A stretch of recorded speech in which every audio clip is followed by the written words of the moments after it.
Après une première édition en 2024, les acteurs de la société civile se remobilisent pour la production du deuxième rapport alternatif. La présente édition jette un regard sur les avancées et défis constatés en 2024. Mais qu'est-ce que le rapport alternatif? Le rapport alternatif du suivi des politiques publiques est une production indépendante de la société civile basée sur les analyses et les perceptions des citoyens. Il prend appui sur les données ouvertes validées par l'État burkinabé. Un rapport alternatif, c'est un outil de suivi de la société civile sur les politiques publiques de développement qui voudrait donner un point de vue sur les politiques de gouvernance, les politiques publiques, soit pour conforter ce que l'autorité gouvernementale est en train de faire, soit pour apporter des contributions constructives pour améliorer ces politiques-là. La production du rapport alternatif 2024, coordonnée par le laboratoire Citoyenneté, a mobilisé 16 entités de la société civile. Le cadre de concertation des ONG et Associations actives éducation de base au Burkina, CCEB, le Conseil burkinabé des organisations de développement communautaire, Burkasso, le Centre d'études d'expérimentation économique et sociale pour l'Afrique de l'Ouest, pôle régional Burkina, CESAO. Pour ce rapport alternatif 2024, nous voyons qu'il y a beaucoup de réformes qui sont prises au niveau de chaque secteur et nous souhaiterions vraiment que ces réformes soient vraiment mises en application. Le Centre d'information et de formation en matière des droits humains en Afrique, CIFDA. Le rapport alternatif élaboré par la société civile, l'État a une autre vision apportée par des acteurs de la société civile, une vision non seulement critique mais constructive aussi, qui peut être prise en compte pour améliorer la mise en œuvre des politiques publiques au Burkina Faso. L'Institut Free Afrique, la Commission épiscopale Justice et Paix du Burkina, CJP Burkina, le Centre d'information, de formation et d'études sur le budget, CIFWEB, l'Organisation pour le renforcement des capacités de développement ORCAD, le Réseau des organisations paysannes pour une synergie d'action ROPSA, le Centre d'études et de recherche appliquées en finances publiques CERA-FP, le Centre pour la gouvernance démocratique CGD, le Réseau national de lutte anticorruption RENLAC, le Réseau accès aux médicaments essentiels RAM, le Secrétariat permanent des organisations non gouvernementales SPONG, le Conseil national des organisations de la société civile du Burkina Faso CNOS-CBF. Le processus d'élaboration du rapport s'est voulu inclusif et participatif, avec des contributions spécifiques de chacune des entités de la société civile partie prenante. Nous avons travaillé sur les questions de gouvernance locale et de décentralisation. Nous avons questionné le rapport de performance qui a été produit par l'État, surtout sur les questions de gouvernance donc locale. Nous avons également travaillé sur les rapports de cadre sectoriel de dialogue, gouvernance administrative et locale, aussi le rapport sur la gouvernance économique. Et nous avons également exploité les données de nos différentes productions donc, que nous avons eu à faire au niveau du CERA-FP, notamment une enquête de satisfaction sur les services publics qu'on a conduit au niveau de 34 communes du Burkina. Dans le processus d'élaboration du présent rapport, nous avons fait le suivi sur les cantines scolaires, la disponibilité des manuels scolaires et des guides pédagogiques, aussi de la qualité des infrastructures. C'est un processus participatif parce que dans le cadre du projet Faso Veille, le LC quand même réunit un ensemble d'OSC qui mènent des projets et qui, dans ces projets-là, contribuent notamment à interpeller notamment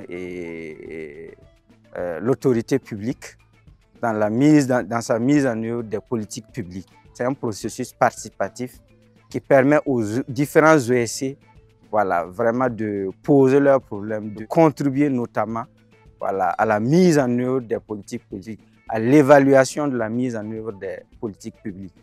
Quelques innovations ont été apportées dans le présent rapport. Une des innovations majeures de ce rapport est la prise en compte des plateformes d'associations d'éveil citoyenne dans les régions du Goulougou, du Nandon, du Kulsé et du Yadega. Le cadre de dialogue et de proposition citoyenne est un outil de la société civile qui a été mis en place, en tout cas par le Conseil national des organisations de la société civile, dans le cadre du projet Faso Veille, pour pouvoir fédérer la société civile au niveau régional, c'est-à-dire le SPONG, et les membres du Conseil national des organisations de la société civile et toutes les autres structures qui font dans la veille citoyenne pour pouvoir suivre la mise en œuvre des politiques publiques, apporter des critiques constructives là où il le faut, faire des actions de plaidoyer au niveau régional dans le cadre donc de la réalisation du PASD, le plan d'action de développement et de stabilisation du Burkina Faso. Le rapport alternatif proposé par la société civile, de notre point de vue, c'est un outil d'appréciation qualitative de ce que fait l'État. L'État peut lui-même faire son évaluation,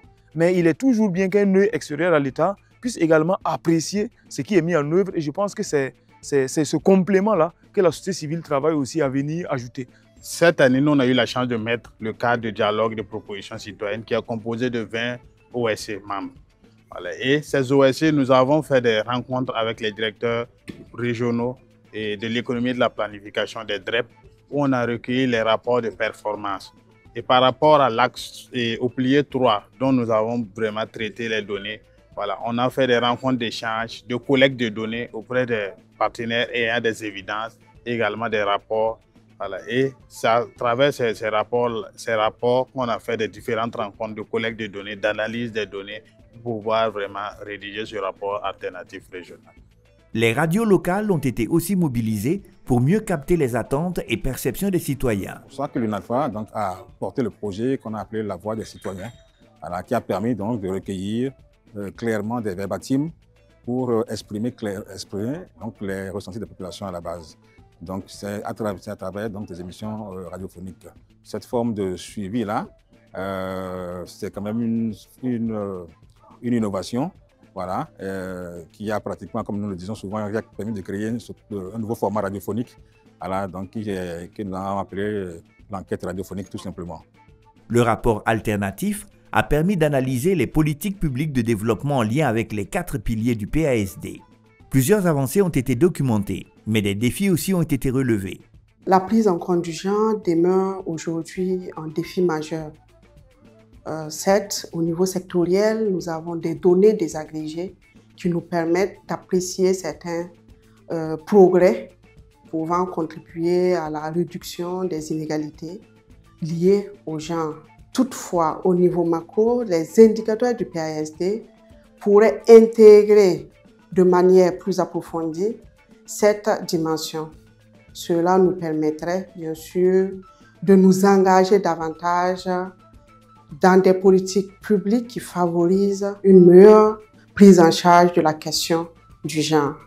Des propositions et recommandations ont été formulées. Le rapport alternatif est un outil très important pour nous parce que c'est un outil de plaidoyer.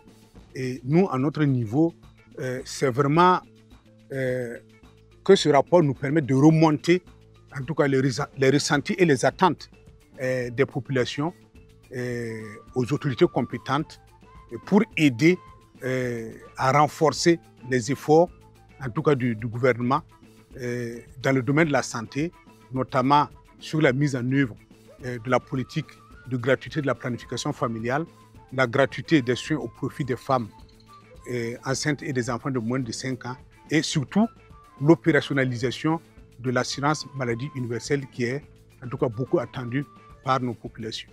Notre attente, c'est que ces documents des rapports alternatifs 2024 de la société civile là, soient vraiment bien perçus, soient bien accueillis par les autorités, parce que c'est vers eux que nous on adresse ça premièrement, et que ça puisse servir aussi à toutes les ONG et associations, qu'ils aient participé ou non à l'élaboration de supports de plaidoyer vers les différents sectoriels pour changer la condition de vie des communautés.